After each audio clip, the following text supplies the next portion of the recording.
Ya kike ya huta jin daɗi? Komai noma, lafiya kalau. Allah? Da gaske. Amma kin san yadda nake ji da ke a cikin zuciyata kuwa? Ai kai ma baka san yadda nake ji da kai ba. Wayyo Allah! Har kin sa na ji wani daɗi sosai fa. Allah!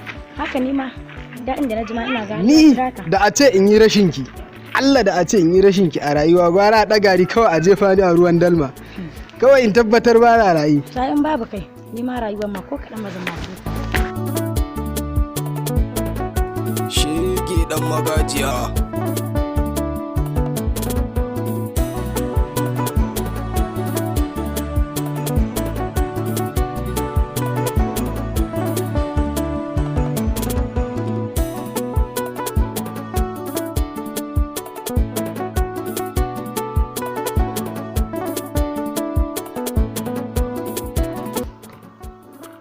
Waye wannan kuma? Ka zo ka tsaya akan mutum kawai da alama ma kai mahaukaci ne wallahi. Yaya na ne? A baby ki bar ni in faɗa masa gaskiya da Allah. Wannan da alama mahaukaci ne. Irin su ne mutanen da suke fitowa daga ƙauyen nan sun zo gari ga su dai ga yanayin su. Ki dube sa fa. Dan Allah malam ka wuce.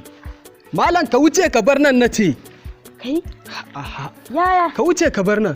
Eh? Yaya na ne? Yayanki? Ya ina wuni? Ina wuni ya? Kutumar ubanka. Baby. Wuce ki shiga gida. Wuce gida Baby. nace kutumar ubanka. Eh? Ni ne mahaukaci. Baby. Wai Allah!